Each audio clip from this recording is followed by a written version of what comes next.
Eu também quero compartilhar com os irmãos como essa graça alcançou a minha vida. E eu vou estar aqui dando breve testemunho da minha vida, né? Porque a graça, ela é algo que é um favor imerecido. A graça é aquilo que a gente ganha sem merecer. Tudo aquilo que você ganha sem merecer, isso é graça, é de graça, né? Então a gente vai abrir a Bíblia aqui em 2 Pedro, que é o tema da temporada. Porque nós vamos estar usando esse versículo. 2 Pedro, capítulo 3, versículo 18.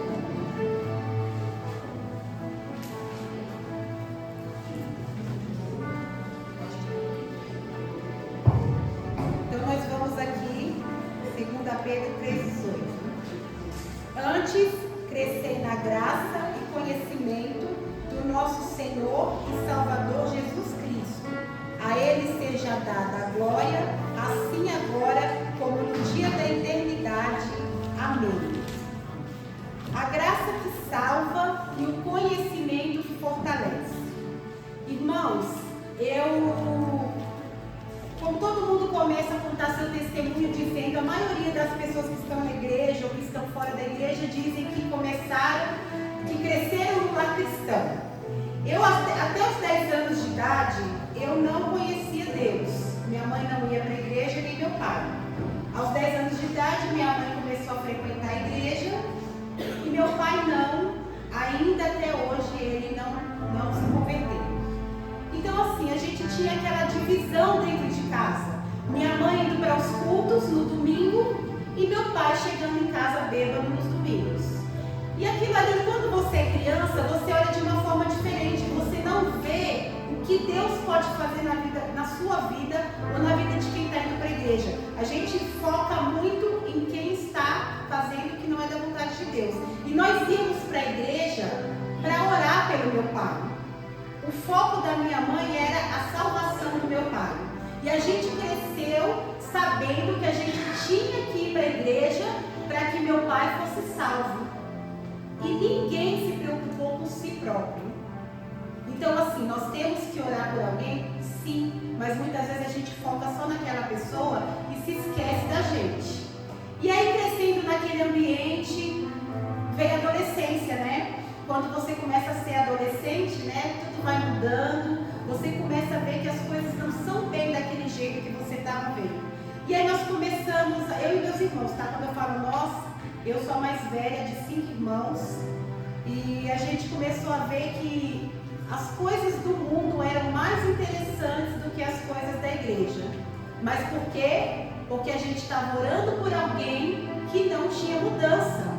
A pessoa não queria mudança. Então, automaticamente, quando você vem para a casa do Senhor, orar por algo que não está acontecendo, se aquele é seu objetivo, a tendência é desanimar. A tendência é você achar que nada está acontecendo. Então, nós como adolescentes, todos nós saímos da presença do Senhor. Eu saí da presença do Senhor mais ou menos aos 18 anos. Eu estava dentro da igreja e já estava desviada. E aqui eu quero deixar um alerta para os pais. Não é porque o seu adolescente está dentro da igreja, significa que ele está salvo. Porque eu era uma adolescente, uma jovem, que estava frequentando a igreja todo domingo. Se eu não me engano, tinha culto de quarta, tinha escola dominical. Eu ia, irmãos. Eu era ali, ó. Ai, Jesus. Eu não tinha nem voz. Eu era tão delicadinha, falava baixinho. E aí no sábado, eu estava numa balada, bebendo, fumando, beijando.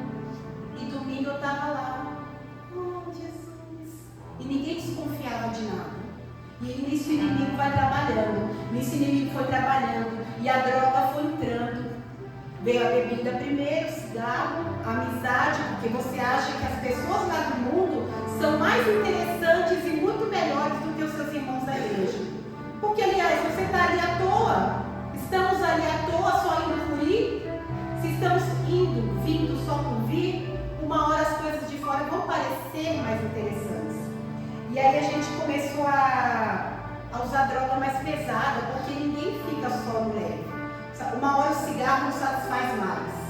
Vem a bebida. A bebida não satisfaz mais, vem a maconha não satisfaz mais, vem a cocaína não satisfaz mais.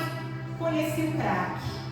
O crack na minha época, ele era a droga mais pesada que tinha. Hoje não é mais. Hoje tem outras drogas que eu passo, eu olho e falo, meu Deus, se fosse na minha época talvez eu não tivesse sobrevivido. Mas Deus tem um plano na vida de cada um. Deus tem um plano na vida daquele seu ente querido que usa droga e que bebe. Deus tem um plano. Nunca deixe de acreditar na salvação do Senhor. E aí aconteceu o seguinte, quando me afundei no crack, irmãos, eu fiquei 7 anos usando crack. 7 anos. Eu morei na rua. Vocês me veem aqui hoje, vocês não sabem o que eu fui. Vocês não sabem o que eu fui. E também não estamos aqui para ficar frisando o que o diabo fez na minha vida. Eu estou aqui para frisar o que Deus fez na minha vida. E aí, aquele lar assim, é destruído. Porque a minha mãe, ela era uma mulher que confiava no Senhor. Mas, irmãs, aprenda a lutar com o demônio, com Satanás. A nossa luta não é com o marido. A nossa luta não é com o filho. Não é para xingar, não é para brigar. A nossa luta é contra o diabo. A palavra do Senhor diz que a nossa guerra é espiritual. Não devemos ficar mansinhas, deixando o diabo abraçar dentro de casa. E esse conhecimento a minha mãe não tinha. Eu tenho certeza que minha mãe foi salva. Ela dormiu no Senhor, sim. Mas ela não aprendeu a lutar com as armas espirituais. E aí eu vendo aquela situação dentro da minha casa, eu dizia que eu não ia nunca baixar a cabeça para homem. Porque o homem fazia o que ele queria. E isso me tornou uma mulher arrogante, autoritária. Eu não baixava a cabeça para o meu pai. Eu não respeitava meu pai. Eu não respeitava irmão. Eu não respeitava tio, tia. Meu tio que era crente. Nossa, como que eu tirei barato da cara daquele meu tio? E hoje eu vejo que ele era o mais certo da família. Era ele que era certo. E a gente tirava barato. Meu Deus. E aí aconteceu que aí depois que eu me afundei no crack, aí o que vem automaticamente, irmãos? Relacionamentos vazios. Relacionamento, porque você acha que aquela pessoa que está usando droga junto com você, ela te ama. Tá comigo, é meu parceiro. Nossa, a gente tá aí pra tudo. Bebe junto, fuma junto, usa droga junto, é parceiro. É parceiro do diabo. E aí a gente vai pensando que aquele relacionamento é algo que vai te ajudar a sair daquilo. Mas como que um caído vai levantar o outro caído? E aí vieram os filhos. Vai vindo filho de um relacionamento, filho de outro relacionamento, porque é assim no mundo. A mulher, principalmente, será uma arrogante, autoritária. O cara não agradou ela, tchau filho, tchau, não quer saber e pega outro. É assim, gente. É assim. Quem vem do mundo sabe que é assim. E aí a gente pega e vai ter os filhos. Só que o vício não deixa você cuidar dos seus filhos como você tem que cuidar. E o Senhor vai nos dando os filhos para que a gente se aprume, né? Para que a gente ponha a cabeça no lugar. Só que muitas vezes, quando a gente está enfraquecido, a gente não vê assim, a gente vê como um problema. E eu quero dizer aqui, para você que teve filhos quando você estava no mundo, se você lançou palavras de maldição, se você disse que não queria aquela criança, se você disse que, Senhor, mais um, ai meu Deus, para quê? Peça perdão ao Senhor e abençoe seu filho. Uma das primeiras coisas que eu fiz quando eu entrei no ministério foi pedir perdão para cada um dos meus filhos. E depois, mais para frente, eu vou contar essa parte. Mas você peça perdão a Deus e abençoe os filhos. Porque lá atrás, às vezes, a gente fala, eu não quero essa gravidez, ela é indesejada. E aí seu filho cresce com alguma coisa que você não sabe de onde veio. Foi essa palavra que você lançou atrás, né? Então, assim, mesmo com tudo isso, se eu for contar, vai para um livro, deixa isso para outro dia. Mesmo em meio a essas condições deploráveis, a graça do Senhor me alcançou. Chegou o dia. Jesus chegou na minha vida. Eu não merecia nada porque eu tinha jogado tudo fora. Tudo que o Senhor tem mudar, porque o Senhor, Ele vai. Enquanto a gente está nessa vida, o Senhor vai nos dando caminhos, oportunidades. E muitas vezes a gente não quer. E mesmo eu não merecendo, a graça dele me alcançou em meio à destruição. E aqui em Efésios 2:8 diz assim: porque pela graça sois salvos, por meio da fé. E isso não vem de vós, é dom de Deus. Então, a graça que alcança. É o primeiro tópico que eu falei aqui. A graça que alcança. Alcança a gente quando a gente está na perdição. Alcança aquele nosso ente querido que está perdido. A graça alcança. E o segundo tópico aqui que o Senhor me deu. A graça restaura. A graça que restaura. Porque a graça ela não só alcança, ela não só perdoa, mas ela nos restaura. E aí um belo dia eu vim morar nesse bairro e eu passava naquela rua Lagoa Dourada para ir lá pro bar. Eu ia pro bar, ia para lá, só Deus sabe quando eu voltava. E eu passava em frente à Lagoa Dourada 47, a defendendo Boas Novas. Eu passava em frente àquela igreja e eu falava assim: um dia eu vou entrar aqui, mas não é hoje não. Aí ia embora, ia pro bar. Aí tudo passava, outro dia, quem sabe um dia eu venho. E eu acredito que o Senhor já estava usando a minha própria boca para profetizar. Porque no dia 8 de novembro de 2020 eu entrei. Eu entrei ali naquele lugar e eu estava tão triste, tão triste. Porque assim, irmãos, quando a gente está no mundo, eu saí da igreja adolescente, né? Como eu falei. No começo parece que é uma maravilha. No começo você se sente leve. Não precisa ter compromisso de estar em culto. Quando você sai da presença do Senhor, a primeira impressão é essa. Quem aqui já desviou sabe que é assim. Hoje é domingão, vou tomar cerveja, não preciso ir para a igreja hoje. Isso daí é enganação do inimigo. Porque depois a conta vem maior. E aí quando você volta para o caminho do Senhor, se der tempo de voltar, a gente chega todo destruído. E eu cheguei ali naquele lugar destruído. Dia 8 de novembro de 2020, um domingo à noite, pastor Sérgio pregou. Começou a pregar a palavra. E eu estava tão assim, eu falei: Senhor, eu sei que eu tenho que voltar. Por quê? Porque em casa, 3 dias antes, o Senhor me colocou em cima da cama. Eu pensei que eu ia morrer. Aquele dia eu pensei que eu ia morrer, porque eu sentia tanta dor e eu estava sozinha. Porque uma das coisas que o diabo fez na minha vida foi afastar meu marido de mim. Ele ia embora. Ele não queria mais sair. Os filhos já tinham se afastado também. Meu filho chegou a falar assim: mãe, eu não te amo. Eu não te amo mais. Então assim, eu já não tinha filho, eu já não tinha marido, eu não tinha com quem contar. Por quê? Porque eu usando droga me tornei uma pessoa mentirosa, uma pessoa que ninguém dava crédito para mim. E aí Deus me colocou em cima de uma cama, eu comecei a sentir dores. Eu sentia uma dor forte. Eu falava: é agora que eu vou morrer. E eu queria gritar a dona da casa que morava no quintal de baixo, e eu não tinha voz.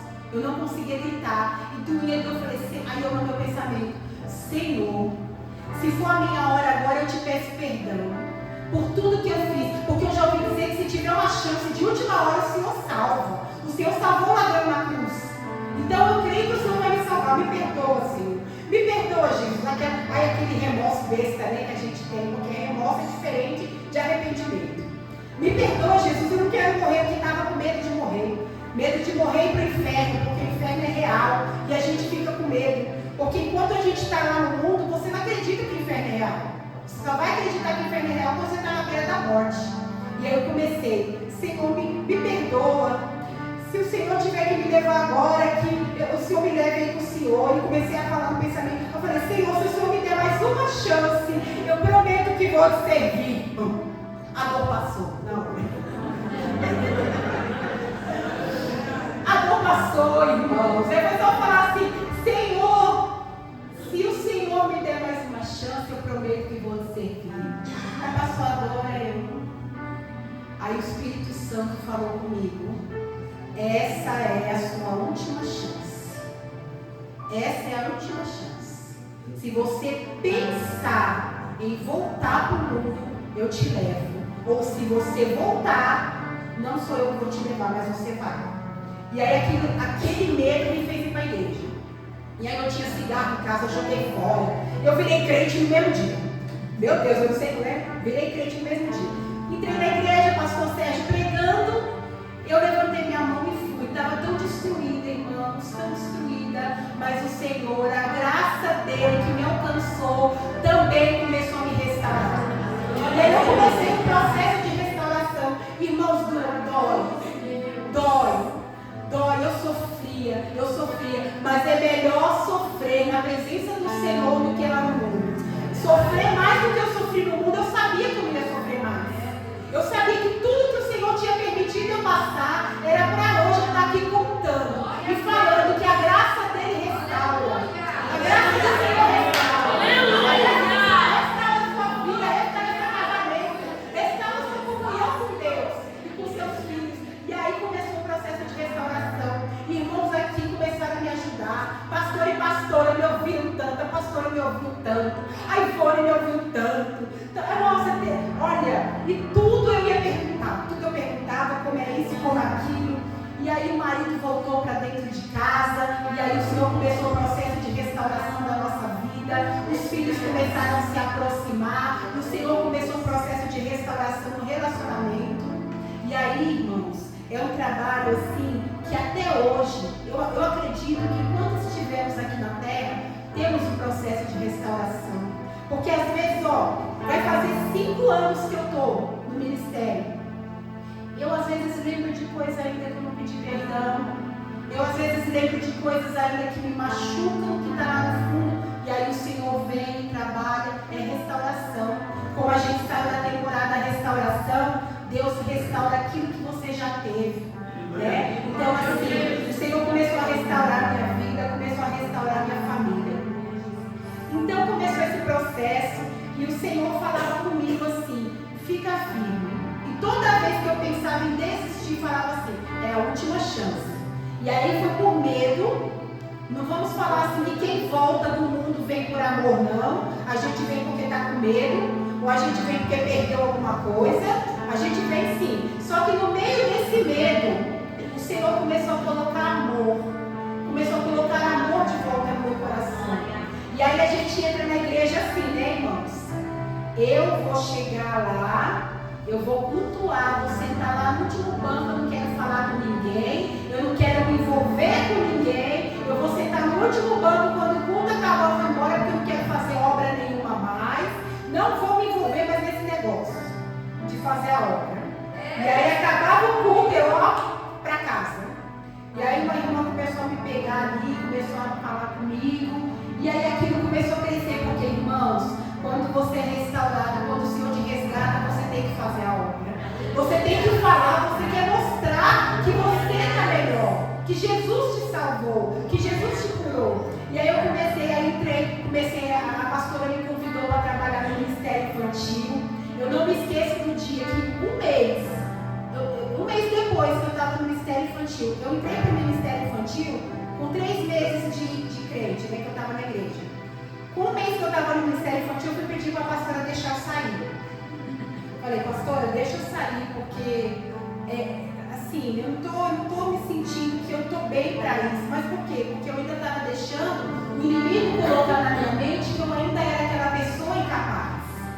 E aí ela falou assim, Raquel, eu não esqueço, como se fosse ontem. Ela falou assim, Raquel, o Senhor me mostra que se você sair, você também vai sair da igreja. E aí eu peguei e falei, não, mas deixa eu ir para casa, então vamos orar. E aí eu abri uma passagem, eu não lembro agora se é Isaías ou Jeremias, que dizia assim, que era para a gente, eu não sei assim o versículo, mas eu sei que dizia isso, que era para eu dar crédito para que o profeta falasse. Era um versículo assim, Senhor me responde, é para dar crédito no que o profeta vai falar para você. Aí cheguei lá, mais ou menos, acho que uns 2 dias depois, eu falei, pastor, o Senhor falou para eu ficar. E eu louvo a Deus, nos 5 anos que eu estou aqui, também vai fazer 5 anos que eu estou no Ministério Infantil. Nunca mais eu pedi para sair. E aí o Senhor foi acrescentando. O Senhor foi acrescentando, sabe por quê, irmãos? Quando você também está começando, a melhor coisa é você se envolver sim. Esse negócio de não vou me envolver é obra do inimigo para você ficar tem problema lá no mundo. A partir do momento que você se envolve na casa do Senhor, você tem compromisso. Quantas vezes eu falava assim, hoje eu não vou pro culto não. Ah não, hoje não, ó. Não tô legal. Não estava legal sentimentalmente, emocionalmente, né? Porque aí tem o testemunho do Lindomar, que um dia ele vai contar também, que foi um processo. E aí eu não estava legal emocionalmente, eu falava, eu não vou pro culto não. Deixa eu olhar a escala de hoje. Eu estava na escala. De alguma coisa eu estava na escala. Ou era na recepção, ou era no ministério. Aí eu falava, ai meu Deus, eu tenho que ir, né? E aí, gente, é bom, né? Porque a gente vem e vê que é o amor de Deus. Então, entenda, a cobrança do Senhor é amor. É amor na nossa vida. É assim como a gente tem um filho e fala, vai estudar, vai dormir mais cedo, não come besteira, é o cuidado da mãe, do pai, é o cuidado de Deus. Vai para o culto sim, vai jejuar sim, vai orar sim. É o amor de Deus na nossa vida isso. E aí, agora eu quero falar sobre a graça de Deus. Eu até escrevi aqui. A graça de Deus não só me salvou, ela me devolveu tudo que o pecado me roubou. A graça de Deus, ela me alcançou, me restaurou, e o Senhor devolveu tudo que o inimigo tinha me roubado. E aí vem essa parte do versículo que diz: conhecimento é para crescer na graça e crescer no conhecimento. E aí quando a gente fala de graça, não tem como também falar em crescimento.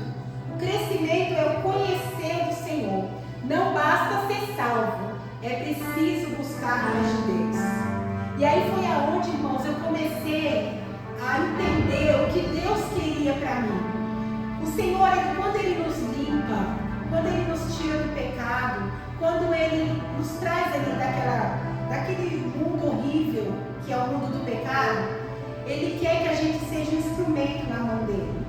E para a gente ser instrumento nas mãos do Senhor, nós precisamos fazer o quê? Orar. Orar é o quê? Orar é você conversar com o Pai para que Ele fale com você. Quantas vezes, irmãos, eu orava na minha casa, eu tinha dúvida na minha casa, quando chega no culto, a palavra que saía do altar me dava a resposta. Então é assim, você ora para Deus em casa, Ele te dá a resposta aqui. Você lê a palavra, Ele fala com você. Isso é crescer no conhecimento do Senhor. Quando você jejua, você está o quê? Está se abstendo de você para que o Espírito Santo entre em você. Quando você lê a palavra, eu falo para vocês, irmãos, eu nunca fiquei tão empolgada de ler o Velho Testamento como eu estou ficando dessa vez. Porque da outra vez eu não entendia nada. Eu falava, para quê? Para que Levítico? Para que isso, meu Deus? Eu ainda falava que não estou entendendo nada. Mas eu vou ler e lia daquele jeito, né? O Senhor tem me mostrado tanta coisa legal. A gente começa a ver tanta coisa que serve sim para nós hoje. Uma das coisas que o Senhor me ensinou em Êxodo, quando Ele está falando lá para Moisés, para fazer a tenda, o templo, as coisas. Sabe o que o Senhor me falou? Eu falei assim, aí ainda hoje vem, tá, irmãos? Você é hipócrita, não. Você está falando, nossa, para que eu quero saber quantos metros, quantas côvados, quantos negócios, se era cor azul, roxo, vermelho. Aí ainda estava lendo, eu e a Melissa lendo, ela falou, nossa mãe, não tem uma combinação, azul, roxo e vermelho não combina.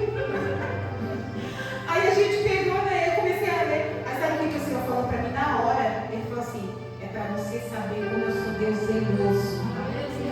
É para você saber como eu gosto de tudo certinho. Como eu gosto de tudo no seu devido lugar. É para isso que eu coloquei isso aí. Não é que vocês vão fazer a tenda. É para você saber que eu gosto de tudo no lugar certinho. Tá bom, Senhor. Amém. E aí a gente vai, aí você começa a ler, né? Isso é crescer na graça e no conhecimento. Não perca a oportunidade. E outra, vai chegar a hora que nós somos confrontados pelas pessoas do mundo que andaram com a gente, que viram a gente. Eu me lembro que no começo do ministério, no começo da caminhada, bem no comecinho, o meu filho chegava e ele é muito falador, sabe? Ele tem uma lábia. E como eles cresceram, como eles foram para a igreja também, aí ele debatia, queria debater a Bíblia comigo. E aí ele falava coisa, eu não sabia o que falar. Ele falava coisa que eu ficava sem resposta. Aí teve uma última vez, aí um tempo atrás, que ele veio falar comigo, aí o Senhor me deu a palavra certa. Aí eu falei que ele ficou quieto. Nunca mais mais eles não bater a Bíblia. Hoje eles me ouvem, graças a Deus. Tudo bem que quem faz obra é o Espírito Santo. E aí o Senhor faz a gente crescer. E olha, irmãos, e olha que ainda assim a gente tem muito ainda que aprender. Cada culto é um aprendizado, irmão. Cada situação, cada leitura é um aprendizado. E eu quero dizer para o irmão, para a irmã que está aqui hoje, não perca a oportunidade de crescer no conhecimento do nosso Deus. Vem depois do estudo, sim, é bacana estudar, ler livro, fazer teologia, precisamos, mas o conhecimento de quem é o Senhor, quem é o Senhor na nossa vida. Antes eu tinha Deus como um ser distante. Tem pessoas que olham Deus, Ele é Deus zeloso, sim, Ele gosta de tudo no lugar, mas Ele é um Deus de amor, de bondade. Olha da onde Ele me tirou, e eu creio que cada um aqui tem uma história. Às vezes você não precisou usar droga e beber, mas você fez parte de alguma outra coisa que não agradava ao Senhor. Isso é a sua história. Nós temos uma história com Deus, e essa graça, esse conhecimento nos alcança. A graça me tirou da lama, do lixo, e o conhecimento é o que me mantém de pé. É o conhecimento que me mantém de pé. Hoje eu não preciso, hoje eu falo para vocês, eu sou uma mulher santificada. Eu creio no Deus que me salvou, que me restaurou.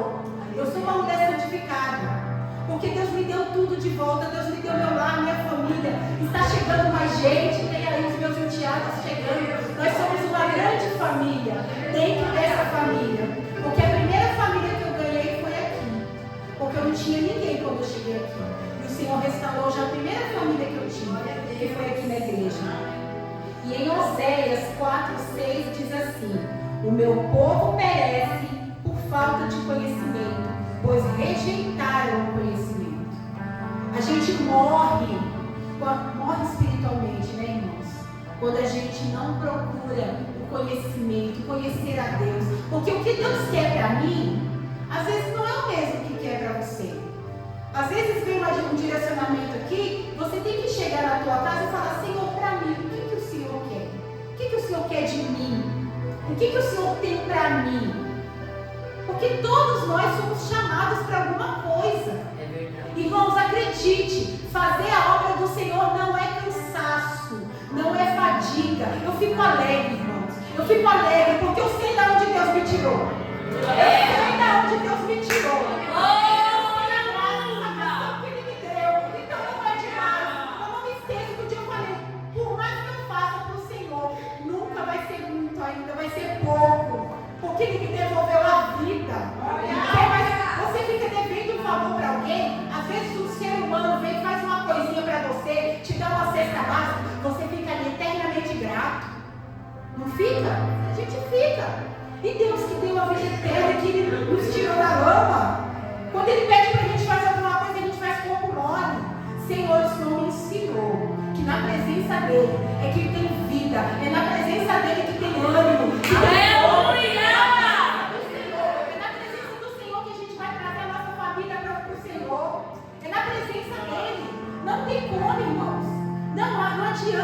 Não adianta assistir vídeo no YouTube de fortalecimento, porque é fortalecimento falso. Fortalecimento é comer a palavra todo dia.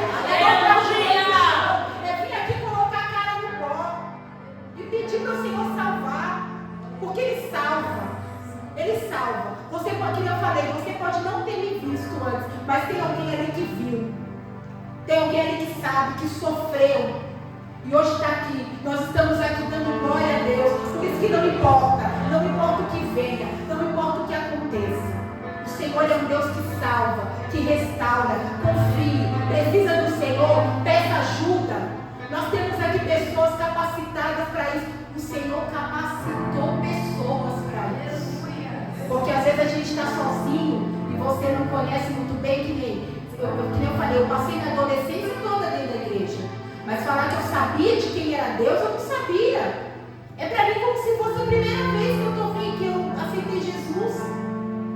Então, assim, muitas vezes a gente não sabe o que fazer. Temos pessoas capacitadas que o Senhor colocou em mãos. Temos pai na fé, mãe na fé.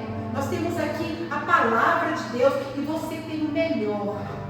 A presença do Senhor na sua vida.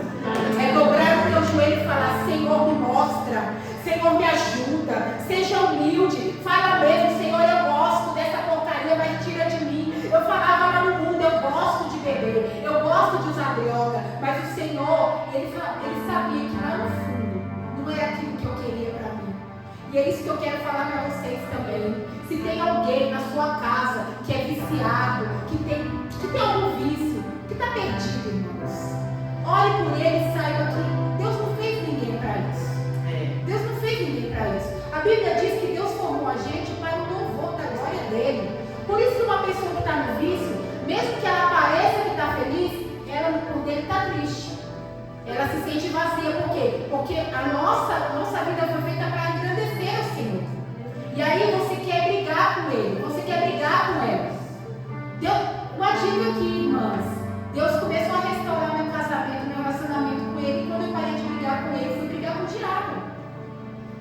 Entendeu? Então assim, começamos a mudar e saber quem é o nosso inimigo. Aleluia! Então não são as pessoas. E aí o Senhor vai começar a restaurou, está aqui me dando graça, está me dando conhecimento.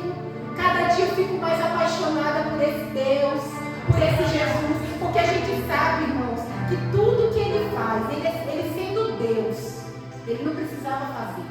Ele vai ser Deus, eu ficando feliz ou não. Ele vai ser Deus, você conseguindo o que você quer ou não, Ele continua sendo Deus. Mas Ele quer nos abençoar. Ele quer, Ele gosta. O Senhor tem prazer em abençoar os teus filhos. A gente, quando está em casa, a gente não tem prazer de fazer aquela janta, deixar a casa limpinha para receber nossa família. Deus tem prazer em fazer as coisas para nós, porque Ele pode. E aí eu quero só terminar aqui. Talvez você esteja como eu estive um dia, destruído, longe de Deus e achando que não tem mais jeito. Talvez você seja a pessoa que está aqui dentro, mas os pensamentos e atitudes são de uma pessoa perdida. Mas hoje, a graça de Deus quer te alcançar. Aleluia. E você que já foi alcançado por essa graça, Ele quer te fazer crescer em conhecimento. Aleluia. Então que nessa noite, irmãos, vocês possam saber que existe a graça, que é o que nos permite estar aqui. E existe o conhecer ao nosso Deus, que é o que nos vai permitir ir para o céu. Conheça a Deus, e isso vai ser a sua passagem para o céu. Podem ficar de pé. Deus abençoe. Quero pedir aqui que você que está aí, que está se sentindo perdido, você que está aí na sua casa, que também diz que você também está como um dia eu estive, e hoje eu estou aqui, eu não sou nada, mas a graça do Senhor me alcançou, eu estou aqui. Você que está perdido dentro da igreja, você que muitas vezes vem para a igreja por vir, tome cuidado. Você que muitas vezes vem para a igreja só por causa de alguém, tome cuidado. Mas hoje o Senhor está falando, vinde a mim. O Senhor está falando, vem a mim. Você que precisa dessa graça, você que precisa desse conhecimento, você que precisa dessa restauração, você que precisa dessa salvação, o Senhor está falando, venha até mim. E eu quero chamar você que está aí sentindo no teu coração, que precisa de uma oportunidade. A oportunidade é essa. Aleluia. O Senhor me deu muitas oportunidades lá atrás e eu deixei passar. E olha onde eu fui parar. Enquanto você está aqui dentro, Deus está te dando uma oportunidade. E eu quero pedir para você, vem aqui na frente. Vem aqui na frente, faz como eu fiz um dia. Um dia eu fui na frente e o Senhor me alcançou e Ele me abraçou. Nós ouvimos aqui o hino no começo. O Senhor nos abraça com seus braços de amor. Vem aqui na frente, você que está precisando desse abraço. Você que se sente fraco. Você que sente que de repente você está aqui por estar. De repente você está achando que eu estou aqui só por estar. Eu não tenho mais sentido. A pessoa que eu estou orando não acontece nada com ela. Ela não muda.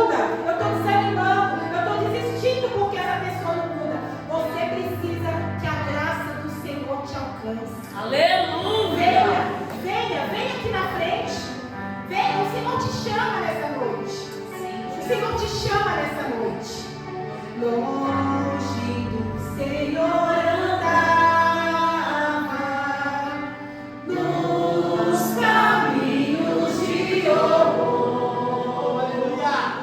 Com Jesus não perguntava, nem seria o seu amor. Ó, porque Jesus me ama. Ó, porque Jesus me ama. Eu não posso te explicar, mas a ti também te chama, pois deseja te salvar. O Senhor te chama, Jesus te ama. Eu estando naquela situação, o Senhor me amou, o Senhor me chamou e o Senhor te chama hoje. Pense se você não quer dar essa oportunidade. A gente não sabe o que vai acontecer na porta da fome. A gente viu hoje aí o que aconteceu com o nosso querido irmão Guilherme. Nós queremos que ele esteja salvo, porque ele estava aqui, ele aceitou Jesus. E Jesus o recolheu. E aí fica aí ao seu critério, se você quer que o Senhor te dê essa chance. A graça dele já te alcançou, porque você está aqui. Aleluia. Dê valor para o que o Senhor tem feito na sua vida.